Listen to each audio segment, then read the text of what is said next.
I'm Lisa Stone, and you are listening to Season 8 of Parenting Aces. Welcome to the Parenting Aces Podcast. I'm your host, Lisa Stone, and this week I talk with Coach Todd Widom again, and we kind of debrief on his summer working with some of your kids, actually, and talk a little bit about college recruiting, the national hard courts going on right now, and a few other tidbits of juicy information. So I hope you enjoyed this episode with Todd. Before we get to that, though, I want to just remind you, if you have not become a premium member of ParentingAces.com yet, you need to get on that. It's so easy. Just go to ParentingAces.com, click on the join button in the top right, and you have a choice of joining as a monthly member, as an annual member, or if you're a coach, we even have a discounted option for you.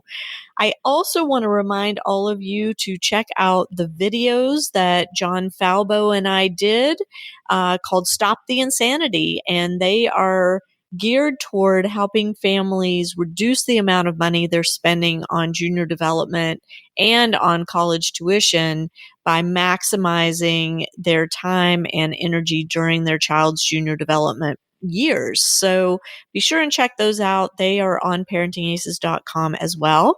The first 2 episodes in that 8-part video series are available free of charge to everybody. The other 6 videos are only available to our premium members. So again, what are you waiting for? Come join us. All right, now it's time to just sit back, relax, and enjoy this week's episode with Todd Widom. Well, I'm happy to have you back on the show, Todd Widom. It's been a few weeks. Thanks, Lisa. Yeah, thanks for having me back on once again. Well, so it's so funny because you and I text back and forth pretty regularly. We're, interacting on social media all the time. I feel like we talk on a pretty regular basis, and yet we never run out of things to discuss on this podcast. So I don't know how to explain that exactly, but I'm very happy for that situation.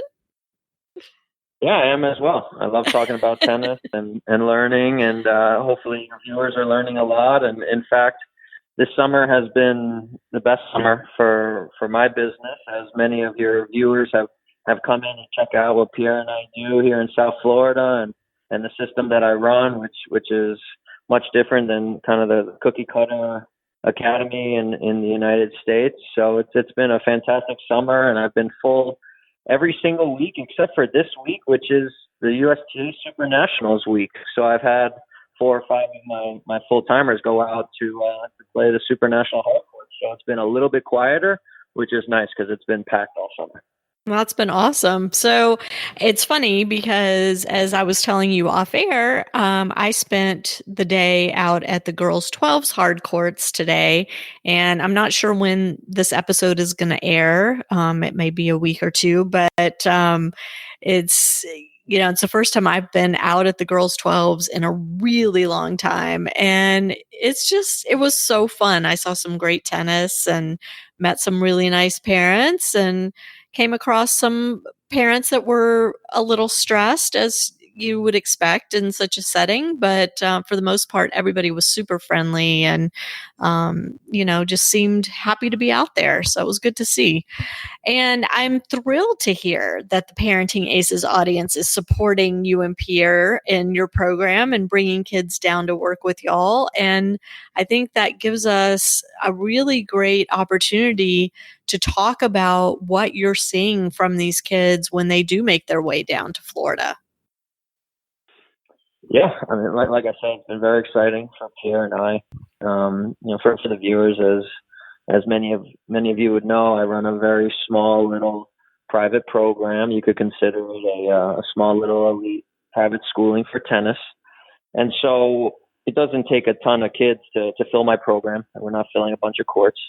So we've been shuffling some kids in and out of my program depending on the weeks and availability and those types of things. But my normal client usually comes from a very big tennis academy.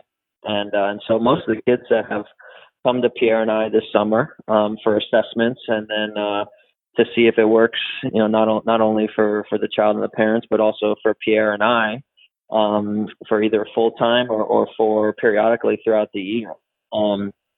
So many of the parents would like more private attention and those types of things, and to get assessments. And so Pierre and I have been doing that all summer with the students that have been coming into South Florida. So it's been a very exciting time for us.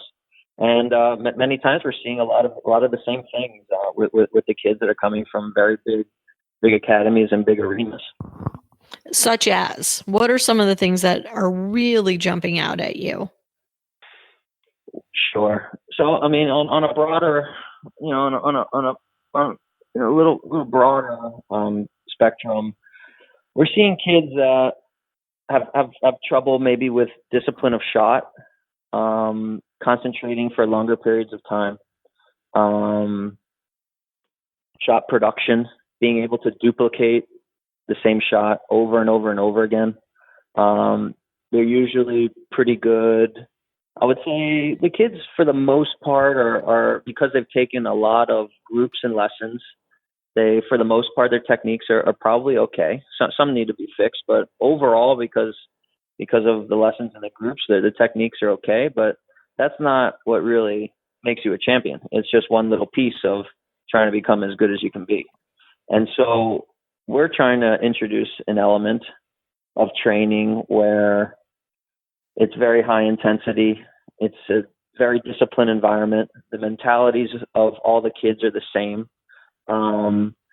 Stroke production, a lot of repetitions, a lot of longer durations of concentration for the kids, very physical workouts. And really, that's really the basis of what we do. And then also to assess whether the current techniques are going to be holding up for the upcoming years for these particular kids. And really the assessment that I put the children through when they first come to join Pierre and I is really to take a look at the techniques and the movements and those types of things, but also to see the mentality. And I think a lot of children have entered, my arena as well as Pierre's, with, maybe more of a relaxed mentality and maybe not such a disciplined environment where they're coming from. And in the beginning, it's a little bit of a shell shock for them. And there's a certain standard that I love to have for my students day in and day out. And when it's not there, they're going to pay the piper. That's just the way I do it.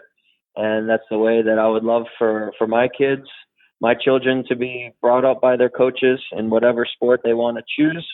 And that's what really gives us most joy in training the kids is to do it right. It's not to fill tennis courts. It's not to have a lesson in group factory.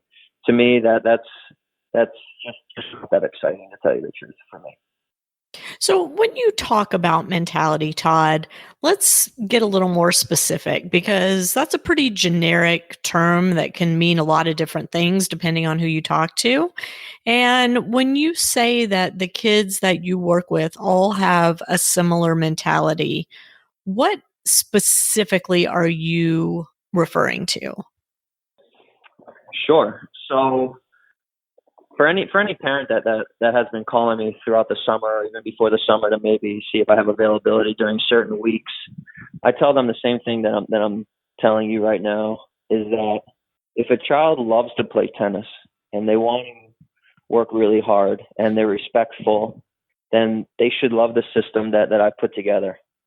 Now, if it's anything but that, and they're more, maybe they're not quite as serious, or they want to take long water breaks and they're just happy to be out on the court, and maybe the parents aren't really expecting big time results or those types of things, then my arena probably isn't for you. And that's fine. It just depends what each and every child and parent wants out of the tennis. In terms of mentality, those are the things that I look for. Is they're working hard, they're respectful. When we teach them something, they retain it and they try to apply it all the time. They're competitive kids. They want to be pushed. They love the discipline that we try to instill in them. And so those are the kids that really make my cut. I've had superstars, that have played at the best colleges. I've trained some professional players as well. As many of the viewers know, I was brought up in an incredible environment where the top professionals in the world were already hitting with me when I was a young kid, and I was thrown into that arena very young. But that's what I want to surround myself with. And so when the parents come in and they may watch a little bit to see what my system's all about, I think they're a little bit surprised or maybe surprised is that, number one, no drama. Number two, you're going to have to act well. You're going to have to be respectful. You're going to play with everybody that we tell you to play with. There's no princes and there's no princesses. And it's a no nonsense training arena. And it's been put together for that serious child that wants to achieve. And when they go through the assessment and I get to know the child and the parents better through that assessment, we then assess what they want out of their tennis. And then we come up with a great plan of action for that child to try to be achieving what they would love to achieve. So it's a whole management of each child's tennis career, and it's communication with the parents, and it's the whole package so that their child can try to achieve what they would love to achieve. What is the ideal age for somebody to come work with you? Well, my youngest full-time student is 11, and it ranges all the way up to about 18 years old. Mm-hmm. I can tell you that for the kids that have come into my system over the summer, some of the habits are very difficult to break, and they're coming from arenas where there's maybe too many kids, or maybe the coaching isn't so great, or the arena isn't really put together for kids that want to achieve great things in tennis. Everyone's case is different, but as the child gets older, it becomes a lot more difficult to fix the foundation. And so to me, it's always, if the child is 11, 12, 13 years old, that's a great age. As many of the viewers have listened to and know that my top student, Ronnie Homan, and his father has been on your podcast and everything, and he speaks about Ronnie coming to live with me at 14 years old, but he also states that he wished that he would have had his son down here when he was even younger than that, full time. I started with Ronnie when he was 12, and he's been my top producing student, and he's won some very big titles and that type of thing. But what I can tell you is that the foundation of training, techniques, movement, mentality, point construction, these things need to be worked on every single day with one voice. And so if you have masses of kids with different mentalities and different voices, different coaches, taking lessons with one coach, then doing groups with another coach, I'm not sure how great the children can progress in that type of system. And quite honestly, that's kind of normal tennis in America. It's more kids, it's masses of coaches, masses of everything, masses of different mentalities. And so to mesh that together, I don't know how that could work out real well. And the kids that have come into my system in the summer, these are kids that are serious, that want to do really well, but they may be put into arenas where there's a lot of different mentalities. Maybe they're serious, the other kids aren't so serious. The coaches may not be that serious, but then they go take that serious couple of private lessons, but that's not really enough. And so it becomes difficult. It really becomes difficult. And before you know it, you could be in the hole with your child trying to develop into the best player that they can be. And the foundation and all these things are then rocky. And you really want the children to be rocking and rolling and playing great tennis by the time they're about 16 years old. So a lot of the kids and the parents, they know it. They're on the clock and they're trying to figure this out, and the tournament scheduling and all of these different things and different variables. But it comes down to the training.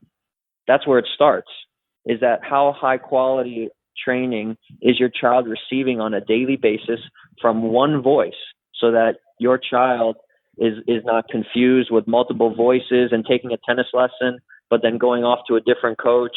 And so that tennis lesson then probably doesn't mean that much, because if you're taking a tennis lesson, then you go take a bunch of groups, and those certain things that you worked on in that lesson are not being worked on in those groups, then what did that lesson really mean? Mm-hmm. So those are the things that I'm seeing. So let me ask you this, because as I'm listening to you talk, it just occurs to me that sometimes we as parents may want things more than our kids want them. And, I think that happens with youth sports a lot. It also happens in other areas with kids, whether it's the arts or academics or whatever it may be. And so when you have a kid come down to you for an assessment, how do you determine if it's the kid that really wants this or if it's the parent pushing for it? I can tell in 5 minutes. How? To tell you the truth, Lisa. Why? Because in my assessment, I'm making it very physical in that assessment, as well as I'm making it very, very tough mentally for them to be able to get through the assessment. I'm really testing them because I protect my system. And so I can tell pretty much right away by their mentality, their techniques, how serious they are. Are they quitting the drills that I'm doing? Right? I can kind of tell how bad they want this. And so my assessment goes for an hour and a half, but after about, I don't know, maybe 5 or 10 minutes, I can kind of tell if this is a student that I really want to spend 5 hours a day with. Mm-hmm. And many times Pierre will be right next to me, and I'll turn to him and say, is this a yes or a no? And that's really what we're looking at when we're looking at the children. Now, everyone has different things to work on and everything, but like I said, it's that mentality of work ethic, respect, and being open for what we're trying to teach them, and coming every day with a certain standard and professionalism. And that's what those are the kids that we love to be with, and that's why I've had such a great time and my system has been full, is because these 12 kids that I've spent these weeks with in the summer, they've had that mentality. Now it ranges from Ronnie, who's a superstar, to an 11-year-old. And it's great. I have fun with all of them. It's not just I enjoy training the kids that are winning big titles and those types of things. That really has nothing to do with it. I've been around unbelievable players since I was 6 years old. So that's what gives me most joy. But I can get a good feeling for, is this child going to thrive in my system, or it's just not for them? And we'll know very, very quickly, because a child that doesn't want to put this type of work in every single day, they're not going to enjoy my system. I know this because we're testing them mentally and physically all day long, and that's very difficult for many kids to handle. So when you do get a kid where it becomes obvious in that first few minutes that this is the parent bringing this kid down here, this kid really doesn't want to be here, what do you do about that? How do you handle that situation? Well, there's two options. Either we don't train them, right? I mean, they maybe don't fit in, or they go privately outside of my group, and that's it. It's not, I like I said, I protect my full timers that I train, and obviously the kids that periodically come in and out of my system because they maybe can't relocate to South Florida full time. But I protect that system. So the parents that have relocated their children into my system, they expect a certain standard, and so do I. And so if it's any child that's bringing down the groups or not having the proper mentality and those types of things, sorry, you're out. It's almost like a college tennis program, right? Where, if you have 10 players on a team and you have some bad apples and it's not working out, well, you don't want the team to be, you don't want them to be brought down. Right. And so that's how I run it. And it's a very healthy group. The kids get along great. There's no drama. I don't deal with that stuff. And everyone's treated the same, whether it's a superstar kid or an 11-year-old. And that's just how I do it. And that's the way that I was brought up with Pierre and his partner as well. So that's kind of what I know. And that's how we go about it. Well, so you and I both mentioned earlier in this podcast that national hard courts are going on right now. And I was at the girls 12s today, and we'll be headed to the girls 16s and 18s this weekend in San Diego. You've got players competing at the various age groups, and you have a lot of contact with college coaches because that's just the world you travel in, and you know a lot of these men and women that are out recruiting this week at hard courts. What are you hearing from the coaches? Sure. So basically, in my generation of players that I competed with, whether it was amateur or professional tennis, the guys that I competed with, they either went, if they stayed in tennis, they either went to work for the USTA or they went into college coaching. Not many went into the private sector of junior development. And so I have a lot of great friends that have great college positions and they're doing well. And so many times I speak to them about who they're trying to recruit and the mentalities that they want to be bringing into their environment at school. And so I can tell you, and it's not comforting, is that many of the college coaches have been spending a great deal of their summer in Europe trying to recruit tennis players. And I'll also tell you some information that one of the coaches told me, is that he went to Germany and he was looking at players there, and he said their UTRs, some of these players, their UTRs, because they don't play in tennis tournaments, are so low and they're very much off the radar. But he said they play in some club league out there and those types of things, and these kids would come and win super nationals here. And that was just mind blowing to me, that these kids don't even compete in tournaments out there. They just play for their clubs, and they're at such a high level that they would win the best of the best super national tennis tournaments here in the United States. And so that's why these coaches are going abroad. And just like any other business, they're trying to get the best players that they can, so that they can keep their jobs and keep a great thing going. And that's really what they're doing. But they're also talking about mentalities as well, just like I spoke about mentalities earlier in the show, is that they're seeing kids, and this is a direct quote from one of them, is that there are 15-year-old kids in Europe that are more mature than our 18-year-old kids here in the United States. And so they love that mentality. They love it for their team. They're hungry. They want to do great things, and that's why these coaches are just are going after these players, and I can't really blame them. And so, to me, it comes down to the environment for junior players that are coming through the system here in the United States. It comes down to management of that child and the parents, and communicating really well with the parents, and then you devise a great plan on how to be achieving those goals. And that's what I do really with the players that I train. But I also don't have a very big arena, and I also make sure that it's a very good situation for Pierre and I to be developing these particular players that we're spending every single day with. I have the green light from the parents that whatever we need to do with these kids, we do.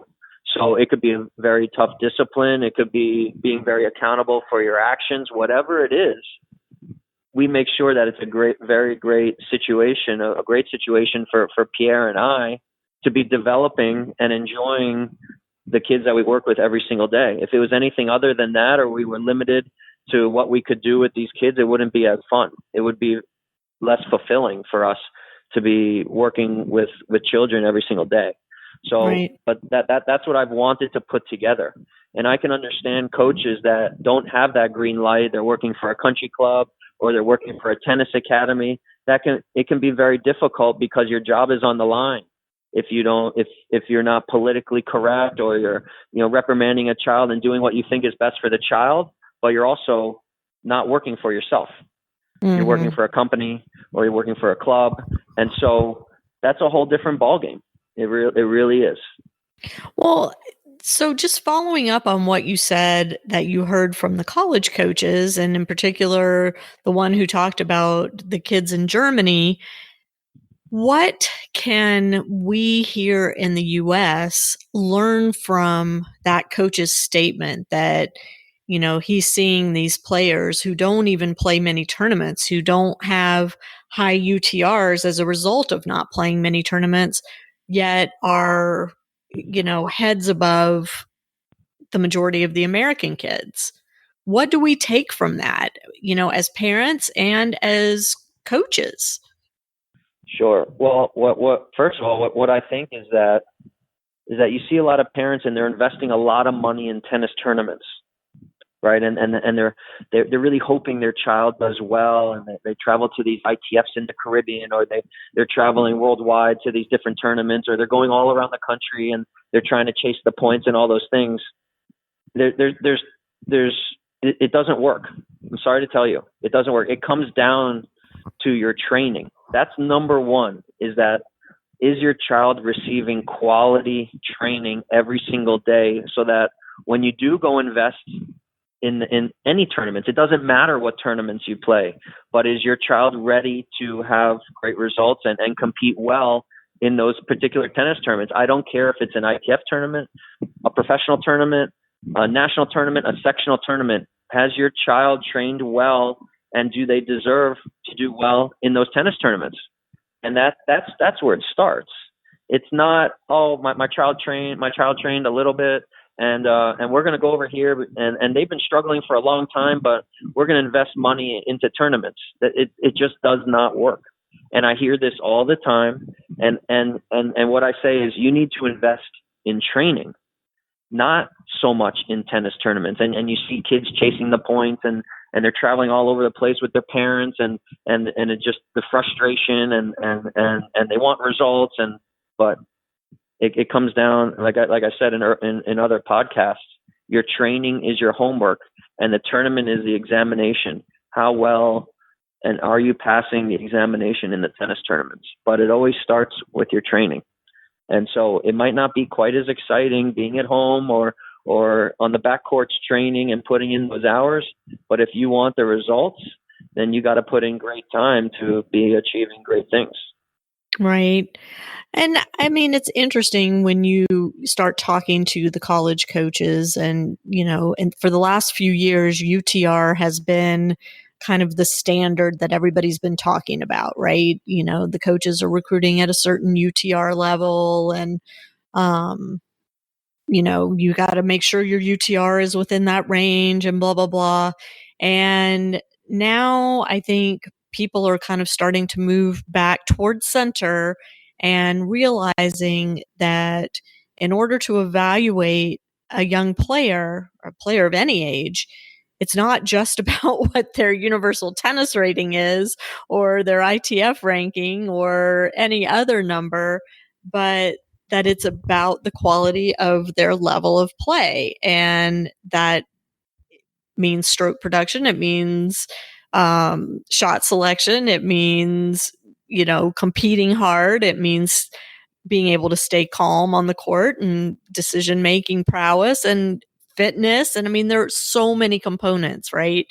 And these college coaches, for the most part, are really good at spotting the good players, and also spotting the ones that are going to likely be trouble for them. Yeah. Well, it's the same thing as my business. The assessment is, am I spotting a player that I want to spend my days and hours in life with, or not? So their business is trying to get the best players that they can, and trying to have a great mentality of players on their team. I'm in the same arena, just with juniors and development. There's obviously is in the college arena, but it's the same thing. And so if they brought in players that didn't belong on that team and brought down the team, well, those coaches could be in jeopardy of losing their job. And if I brought in players that didn't have the proper mentality or level of play and those types of things in my business, I would expect to be losing my job as well. Sure. That's just what it is. That's So reality. anywhere in your assessment, do you ask for a kid's ranking or rating? Is that part of your assessment process? It makes no difference to me. I don't care. I don't. So, To me, do you ask the care. question or no? No, I don't care. Okay. And I'll tell you why. Because I look for that professionalism, mentality, work ethic, respect. That's what I look for. And if you can give me that, and your child really loves to play tennis, then I know they can progress in what I've put together in South Florida. That I know. It's been proven already for 9 years, and Pierre been doing this for 37 years. We know that they can progress and progress at a rapid rate. That's what my system is for. If it was anything else, then I'd bring in masses of all kinds of coaches and players. But it's not for that. And so that's really the reason why I do what I do. Mm-hmm. So let me ask you something else. I'm going to change tactics or change gears a little bit. I had a conversation earlier today with a USTA national coach, and we were talking about early specialization versus allowing kids to really experience many different types of physical activities and sports at a young age and waiting to specialize until later. And tennis as a whole has been about early specialization for a very long time. And I think once Ash Barty kind of blew back onto the scene after having that stellar junior tennis career, then taking a break to play cricket professionally and coming back and reaching number one in women's tennis. Now maybe we're starting to have a little bit different conversation about early specialization and forcing children to give up other sports for tennis at a young age, I'm talking about. So given that you've got kids as young as age 11 that you work with, what is your feeling about that? Well, I can tell you from my personal experience, Pierre's partner, who trained many of the champions in South Florida, he unfortunately passed away when I was 15. I grew up playing tennis, baseball, soccer, and golf.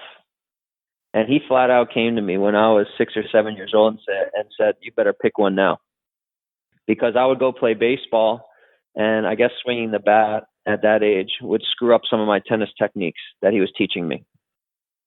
And so he probably wasn't too thrilled with that. And he was a very tough disciplinarian coach. And he knew that I was going to pick tennis. I mean, he just, you couldn't drag me off the courts. I was there until closing every night. My mom had to drag me out of the tennis facility when I was that age. Early specialization. Ash Barty, you're speaking about a one in a million type athlete. I don't, it depends on what you want, but also from a USTA perspective, they're dealing with a whole broad range of tennis players in this country. It could be recreational, all different types, serious, not serious, maybe kids, all different types of college tennis. I mean, I only deal with kids that tell me, I want to go to these specific schools, and this is what the parents are coming and saying to me as well. We want these specific things. What is it going to take for my child to achieve these things in tennis? That's why they relocate into my system. They come from all over the country. I've had kids from all over this summer, and really that's been the basis of my business for the last 9 years. In terms of early specialization, I mean, is it bad to specialize at 10? Is it bad to specialize at 12? I don't know. Every case is different. What I can tell you is that if your child is serious, they need a great foundation. And tennis, it takes a lot of hours to get a great foundation of grips, techniques, tactics, mental toughness. There's so much that goes into becoming a well-rounded, great tennis player, even at the amateur level. And so when you see kids that are specializing at a very young age, that could be dangerous. But it was really when I was 6 or 7 years old and I specialized in tennis, I loved tennis more than anything. If you took tennis away from me, I would go crazy. I could not wait to get to the tennis courts every single day. and train and play anyone and be in groups and lessons and these things all day long. When summer came around and I could play tennis all day long and didn't have to worry about school, I was in heaven. You couldn't drag me off the court. So it probably depends on how much your child loves you. So, you know, in terms of that, I mean, I don't know. I mean, I can tell you in my generation, we were all specializing at a young age to try to compete and play and become either amazing college players or professional players. Mm-hmm. So, when you have these topics of early specialization or periodization and these types of things, I think it really depends on each case. If you told me, Todd, at 7 years old, I'm only going to let you play tennis 2 or 3 times a week, but then you're going to play baseball the other 2 days, and then maybe you'll play golf on the weekend, I wouldn't be happy with that. Sorry. Yeah. I would have been pissed off. Yeah. I mean, why are you taking this away from me? I love to do it. But so what are you going to tell that child? Do you feel like there is value in training the athlete first and the tennis player second? There's tremendous value. Absolutely. And so, I mean, I think you would agree that by playing different sports, even if it's strictly recreational with the other sports, that, that is going to help develop a stronger overall athlete and maybe help prevent some of the injuries that we see that are due to overuse, for young kids, and maybe prevent some burnout. I agree. But for tennis players, they do have a certain amount of time to be learning and producing certain things in tennis. Mm-hmm. If you wanted to do those sports outside of tennis, that's fantastic. I am all for it. You want to go play soccer or baseball or whatever. Hopefully you just don't get hurt outside of your main sport. But I'm all for that. But a developing junior player has a limited amount of time to be learning certain skills and disciplines before they either enter the college arena or the professional arena. So like I said, it really depends on each case and how much that child really loves to be doing what they're doing, and really go from there. Mm-hmm. Yeah. I mean, one of the things I talked about with the USTA coach was the fact that some junior coaches now are incorporating soccer drills into their warm-ups, or, Great. Yeah. That's great. Yeah. Yeah, absolutely. Or obstacle courses, as a thing for the kids to do when they're taking a break from their tennis training, or, whatever it is. Yeah, that's great. They're still kids, and hopefully those things that they're doing can translate over to their tennis. Exactly. Right? So, like light on their feet and moving and fitness, and those are all fantastic things. And I can tell you, when I was 17 years old, a senior in high school, I did a lot of training, but part of my training was 3 hours of soccer on the weekend.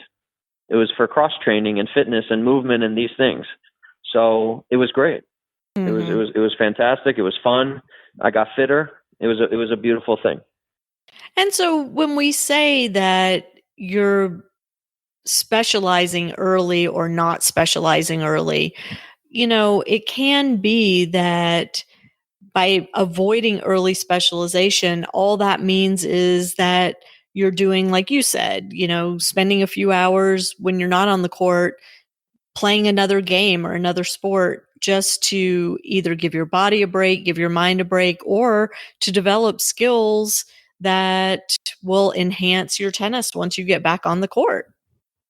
It doesn't mean that you have to play 3 sports competitively, because I think, sadly, I think the days are gone where you're going to see, that many multi-sport athletes. I mean, I think they are rare to find these days. It's too demanding. Yeah. Right. And I think that's true with pretty much all sports now. It requires a lot of training with a coach, and then a lot of other training off the court or off the field. And, kids just don't have the time anymore. But anyway, I kind of got a sidetrack. Sorry about that. It just was a conversation that I had earlier today, and you and I never have really talked about that.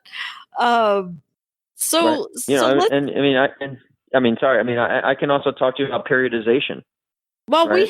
we did a talk about that one time, but we could do another one. Yeah, but we could do another one. I'm getting old, but my thing is that I keep seeing these things, periodization, and it's not bad. But if you had a child that was behind in many different areas of their tennis development, and they weren't tired or they weren't like burned out, hopefully they're never burned out, right? Should they go take 2 weeks off? Right? Many kids have to learn things in such a short window of time, maybe because they're on the clock for college or whatever the case shall be. And that was really the basis of my business was, fix my child. I want them to go to these great schools, and they're now 16 or 17 years old. That's how my business started. So when I start hearing periodization, I start thinking to myself, well, that's all fine and dandy, but a lot of the children are behind in many different essential things that they need to learn to become great tennis players. So I should go give them 3 weeks off, 2 weeks off? Well, I don't think periodization has to be necessarily time off, but maybe time away from tournaments, so that they have time to work on other things for sure. But I think I agree with that. Yeah, but I think one point is, and this is something I didn't learn until way late in the game, is that taking time off isn't always a bad thing. And sometimes it can be a very good thing, for these kids to have a break. And whether that's a family vacation to go do something fun together, or whether it's, just bumming around with your friends after school instead of going to the tennis courts every day, sometimes it's good to have that recharge, both mentally and physically. Yeah. And the kid comes back stronger. Yeah. You have to have a very healthy balance. Absolutely. Sure. Okay. So I want to get back to this whole thing that we started with today, Todd, which was what you're seeing from the people that are coming down to you this summer, because presumably the ones that are coming this summer are, maybe some of them will become full-time with you, but for many of them, I would suspect, they're there for a week or two and with plans to come back on school breaks or something like that. And so as you assess these kids when they come down and you identify the strengths and weaknesses in their game, both from a physical standpoint and a mental standpoint, what do you tell the kids? What do you tell the parents to take back home to their coach at home so that they can continue on that upward trajectory of improvement? Sure. That's a big question. Sorry. Yeah. Everyone's different, but what I can tell you is that regardless of the techniques that each child has, there's big deficiencies in movement and how to construct a tennis point. So you have children that are taking a lot of groups and a lot of lessons, and that's great, and they may be doing well in those things. But competing and being able to handle stress and pressure and understanding how to play and how to construct points and what's going to work best for you is a whole different ballgame. And I'm not sure that the children, and I can tell you the vast majority of any kid that's ever entered my arena in these 9 years really doesn't know what they're doing on a tennis court and how to compete. And so kids have to be under pressure in practice. And you try to make it as realistic in every single drill, in every single set, as if they were competing in a tennis tournament. That's crucial, because you can't expect kids to be thriving in the most pressure-packed arena, which is a tennis tournament for them, if they're not coming from a highly competitive environment and being under stress and being in very disciplined environments. You can't expect for that to happen. I don't think that can happen. And so if that isn't the current, the current arena that your child is in, I don't know if I would expect great results, because all of a sudden you're not used to a very pressure-packed arena. You don't know how to handle that type of stress in a tennis tournament, the emotions, the excitement, the nervousness. So how would you expect for them to thrive in that type of environment if they're not coming from a training environment of pressure, maybe stress, maybe having to achieve certain things in a certain amount of time.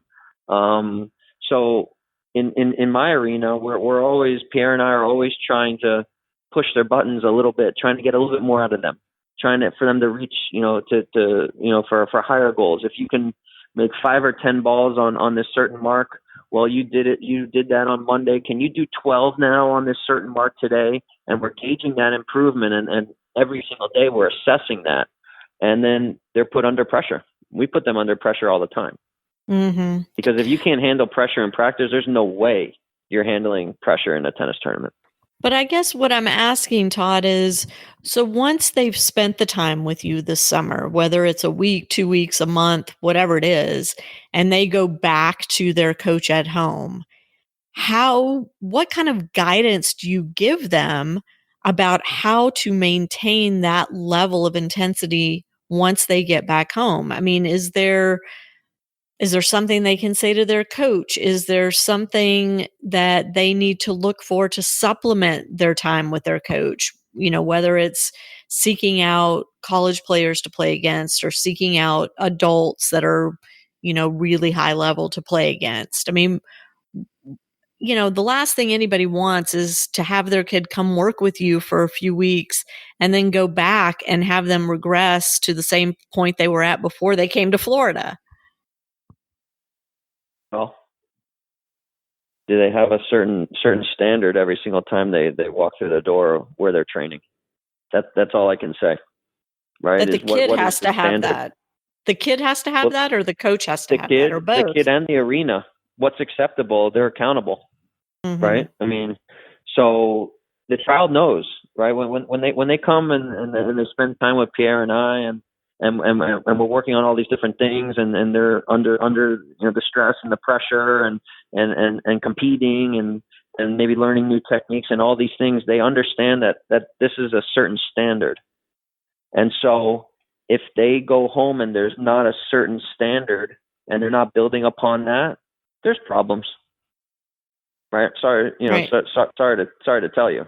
Right? Well, okay, so, but not everybody can relocate to Florida. I mean, we understand that. Yeah, so I mean, I don't want to make this out to sound like it's just a big bummer. Like, if you're in a setting, but I mean, what we're doing is something they can do. What we're doing is not rocket science. It's not. That's not. We're just demanding things out of kids so that they can thrive. That's what we're doing all day long. No, I get that, but I guess my question is, so what happens when they leave you? Because if the family cannot, for whatever reason, move down there so their child can train with you full time, or, doesn't have the means for the child to be down there with you full time, what happens when they go back home so that they don't feel like, my God, we were exposed to, the Holy Grail, and now we've got to go back and try and replicate this in less than ideal settings? Well, I mean, I have some that are sending me videos of their children. And so if the coaches are open-minded about things that need to be worked on, that's great. I have no problem communicating with any of the coaches of kids that have come in to check out what I'm doing and how we're training the kids. And I've had coaches come over and just say, I just want to watch some of your practices, and absolutely, it's not a problem.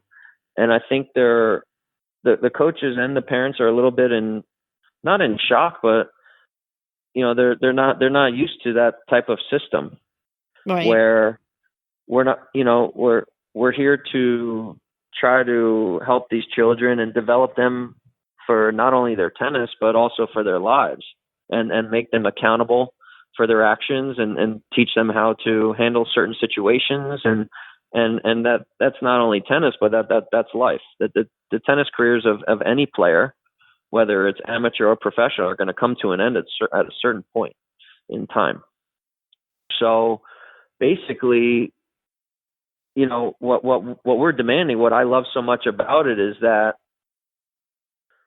really I'm not restricted in coaching the kids, right? Make sure that it's a very good situation for Pierre and I to be developing these children, right? Whether it's their tennis or outside of their tennis and all these different aspects. In terms of the children going home to their coaches, they should demand a lot. And if they really want to do well, they may have to make some adjustments in their training, which is okay. And the coaches back home should really appreciate that, because they then have students that want to reach higher levels of tennis, and they're willing to do it. Any kid that comes into my arena that doesn't want to reach higher levels of tennis and wants to work towards that every single day, I'm not interested in training that child. I'm going to tell you flat out. It's the same discussion I have with every parent that calls me. But let's be real, Todd. Not every coach feels that way. Some are about the numbers. It's just the way that I am. Right. Yeah, it's just the way that I am, because that's the way I was brought up. We're either going to do this right or we're just not going to do it. Right. So that's I was brought up by coaches that trained amazing players. They put this time and effort, their blood, sweat, and tears all day long into these amazing tennis players and amazing athletes and amazing mentalities. And so that's what I've wanted to be around. And if the child doesn't possess that, then hopefully they can develop that and bring that out of themselves. That can happen too, Sure. But what I'm trying to do is to make sure that we leave our listeners with a sense that, even if your situation at home isn't maybe the ideal because it's just not available where you live, that by bringing your child to a program like yours, Todd, where they are introduced and then thrown into basically the lion's den in terms of the intensity level of the training, that they can then take that back home and continue that high level of training, even if it means, maybe they've got to, like I said, pay some college kids to play practice matches with their kid, or, seek out practice partners that are at a higher level than what the child is being exposed to in their day-to-day tennis program. Maybe the coach just doesn't have other kids that are at that level or desire to be at that level. And there's nothing you can do about that short of moving. And not everybody has the flexibility to move. So, I'm trying to provide a workaround here. Right. No, I agree. And being experienced is that I've consulted with parents exactly what you just spoke about, is that I recommend that, you do these certain things. Maybe it's practice partners or college kids and more private time on these certain areas, those types of things, because maybe families can't relocate here full time. So Pierre and I may say, hey, your child needs to be doing these certain things and these certain types of practices and these specific drills, so that when you come back into my arena in the upcoming months, that we're still not working on the same exact things as when you came here. And so, yeah, we've voiced our opinions plenty of times with the families that have been here.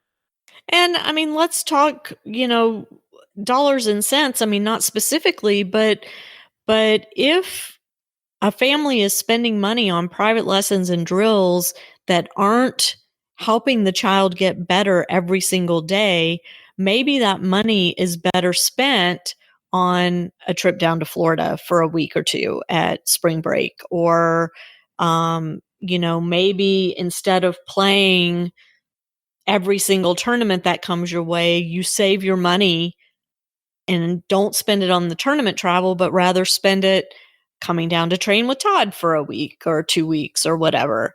So these are the kinds of workarounds I'm talking about. So it's not just that the families that can afford to be in Florida full time are the only ones that are going to get the advantage of what you and coaches like you have to offer. I'm trying to help families understand that even if you don't live in a tennis mecca, there are ways for you to get time with these top coaches and still stay within your same working budget. But make your money work harder for you. Make it, be money well spent, as opposed to just writing the same check month after month, week after week, and not seeing any progress. Right. Yeah. It's I agree 100% with what you're saying. It depends on the quality. Tennis is not about quantity. It's about quality. So many times that quality hour and a half just means so much more than 5 hours. Exactly. Right, of a lesser, right, of a lesser quality. So, but then it also comes down to what are the goals, right? Yeah. What are the goals for each child? And so, like I said, that's mapped out, of what needs to happen for this child to achieve what they would love to achieve with their tennis. Sure.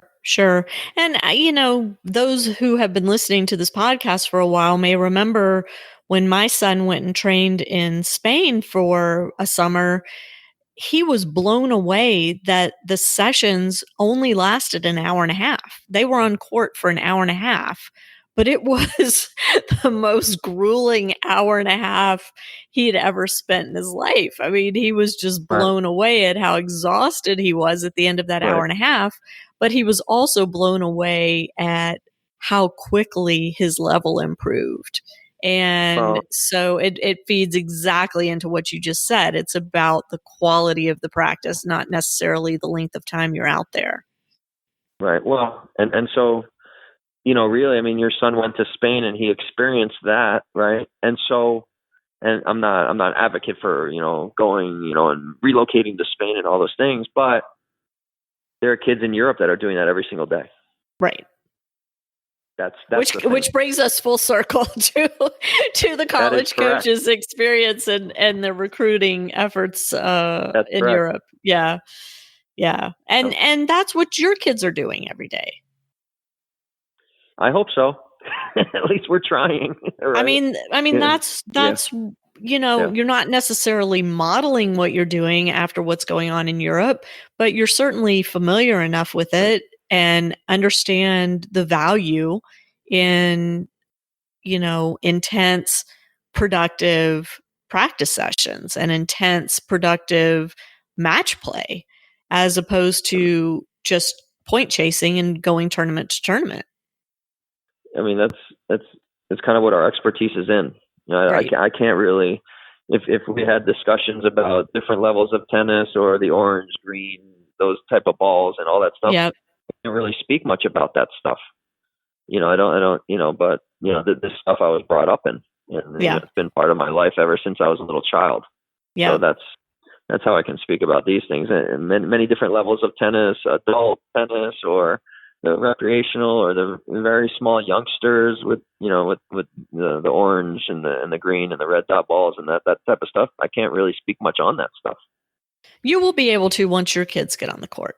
You'll have to learn it all. Right. Then you're going to become an expert. Then I'm going to open the book up of the USTA book and try to figure that stuff out. Well, Todd, thanks so much for a very enlightening conversation once again. And thanks for sharing your experience and for answering the call when the Parenting Aces listeners call you and ask to come down. I know they appreciate that. If people want to get in touch with you, what's the best way for them to do that? Probably my email or my phone number. It's on the website. I can give it to you. Yep. My email is Todd, TODD @twtennis.com. And then my phone number is 954-296-5610. Awesome. And all that will be in the show notes on ParentingAces.com. So never fear if you didn't write it down. You can just go to Parenting Aces and click on it and get right in touch with Todd. And he will be back in touch with you, as he has been with many, many of our listeners over the past couple of years, really. So Todd, again, thank you so much for this. And to my listeners, thank you for tuning in. And we'll catch you next time on Parenting Aces. I'm Lisa Stone, and you've been listening to the Parenting Aces podcast. For tennis parents, by a tennis parent. If you like what you've heard, I hope you'll share the podcast with your tennis community. For all the information you need to navigate the junior and college tennis journey, be sure to check out ParentingAces.com.